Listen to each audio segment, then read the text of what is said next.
नमस्कार दोस्तों, उत्तर प्रदेश में पंचायत चुनाव का बजा बिगुल। उत्तर प्रदेश में हमारे जो ग्राम पंचायतें हैं, क्षेत्र पंचायत है, जिला पंचायत है, इसके चुनाव की उल्टी गिनती मित्रों अब शुरू हो गई है।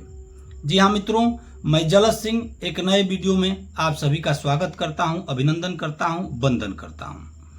मित्रों, आप जैसा कि जानते हैं कि उत्तर प्रदेश में 57,691 ग्राम पंचायतें हैं, 826 क्षेत्र पंचायतें हैं और 75 जिला पंचायतें हैं और इन सभी का चुनाव की उल्टी गिनती शुरू हो गई है। पिछले बार इनका कार्यकाल जो है ग्राम पंचायतों का 26 मई तक है, जिला पंचायतों का 11 जुलाई तक है और क्षेत्र पंचायत का 19 जुलाई तक है। आप सभी जानते हैं कि पिछले बार जब चुनाव हुआ था तो उस समय कोविड का दौर था और कोरोना महामारी की वजह से पंचायत चुनाव उत्तर प्रदेश सरकार ने 6 महीने लेट से कराया था। अब चूंकि आप सभी जानते हैं कि पिछले दिनों जो मत पेटिका है, चूंकि जो पंचायत का चुनाव है हमारा, वह उत्तर प्रदेश में इस समय बैलेट पेपर पर होता है। तो बैलेट पेपर रखे जाते हैं मत पेटिका में, तो उस मत पेटिका के लिए टेंडर की प्रक्रिया हो गई। उसके साथ ही 5 जून तक उत्तर प्रदेश सरकार ने परिसीमन के लिए जिलों में कमेटियां गठित कर दी हैं। डीएम साहब और सीडीओ साहब और अपने डीपीआरओ और अपर एडीएम साहब उसमें शामिल हैं। अब ये 4 जो जिले के टॉप अधिकारी हैं, यह परिसीमन का प्रस्ताव बना करके भेजेंगे। अब परिसीमन क्या होना, इसको समझना बहुत आवश्यक है। परिसीमन केवल उन ग्राम पंचायतों का होना है जहां पर पिछले समय में आपने देखा होगा कि बहुत सारे जिलों में जो टाउन एरिया घोषित हो गए, यानी शहरी क्षेत्र घोषित हो गए। तो शहरी क्षेत्र घोषित हो जाने के कारण बहुत सारी ग्राम पंचायतें उसमें सम्मिलित हो गईं। बहुत सारी ग्राम पंचायतों के कुछ मौजे सम्मिलित हो गए, कुछ रह गए। तो उसी का नव सृजन होना है, या तो नव सृजन होगा या तो विलय हो जाएगा।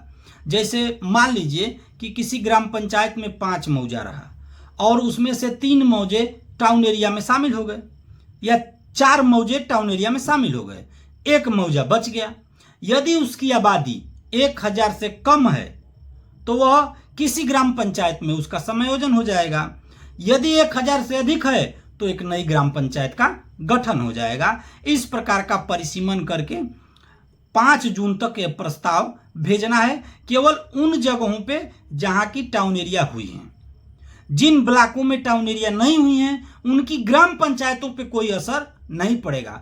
जिला पंचायत क्षेत्र पे असर पड़ सकता है, थोड़ा मोड़ा आंशिक रूप से परिवर्तन होगा, क्योंकि जो ग्राम पंचायतें शहरी क्षेत्रों में विलय हो गई होंगी तो जिला पंचायत का क्षेत्र जो छोटा हो गया होगा तो कहीं ना कहीं वो घटे बढ़ेगा। तो इनका परिसीमन में कहीं न कहीं थोड़ा मोड़ा अंतर।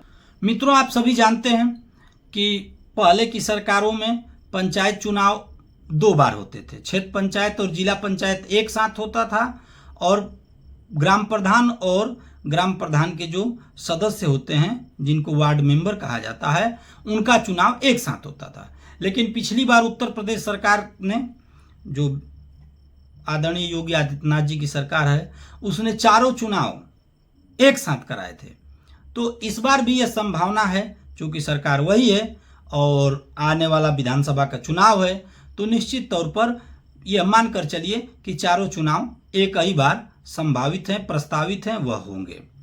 बात इसमें गौर करने वाली यह है कि जब तक पंचायत चुनाव का परिसीमन का कार्य चल रहा है और नई ग्राम सभाएं गठित होंगी या विलय की प्रक्रिया चलेगी, तब तक कोई भी अब नगरीय क्षेत्र घोषित नहीं होगा। आप जानते हैं कि जो बड़ी ग्राम पंचायतें होती हैं, वह जहाँ पे कि मूलभूत सुविधाएं ज़्यादा देनी होती हैं, तो उन क्षेत्रों को उत्तर प्रदेश सरकार नगरीय क्षेत्र घोषित करके वहाँ ज़्यादा धन मुहैया उपलब्ध कराया जाता है। लेकिन अब इस प्रक्रिया जब तक यह होगी तब तक अब नया कोई नगर पंचायत नहीं बनेगा।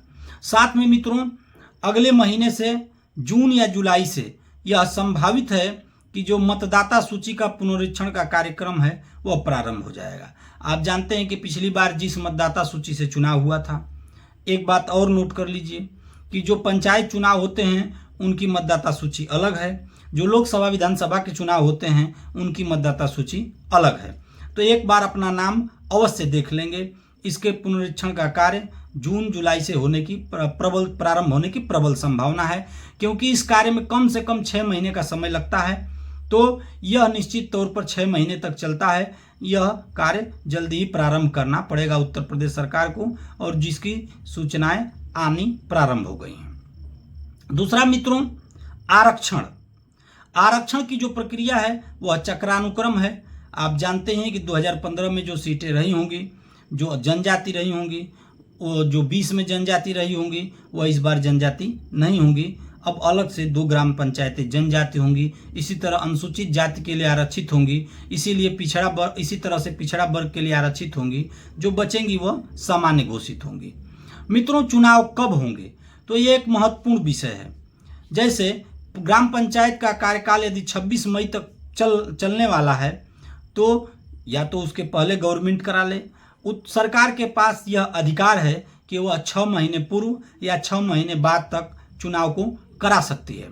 तो अब ये सरकार के ऊपर है। यदि अपने अनुसार कराएंगी तो अप्रैल मई में चुनाव होंगे जो पहले हुए थे, और यदि सरकार चाहे तो दिसंबर जनवरी में भी यह चुनाव करा सकती है, क्योंकि फरवरी और मार्च में जो हमारे बोर्ड के परीक्षाएं शुरू हो जाती हैं।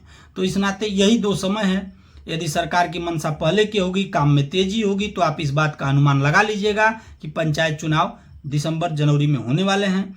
यदि धीरे धीरे प्रक्रिया चलेगी तो ये मान के चलिएगा कि अप्रैल मई में चुनाव की प्रक्रिया संपन्न होगी। निश्चित तौर पर पंचायत चुनाव का बिगुल बज चुका है, बहुत समय नहीं है, और मुझे लगा कि ऐसी जानकारी आपको देनी चाहिए। यदि जानकारी अच्छी लगी हो तो एक लाइक कर दीजिए, प्यारा सा कमेंट कर दीजिए, और यदि यूट्यूब पर देख रहे हैं तो इसको सब्सक्राइब कर दीजिए, और यदि फेसबुक पर हैं तो फॉलो कर दीजिए। तब तक के लिए मित्रों, नमस्कार।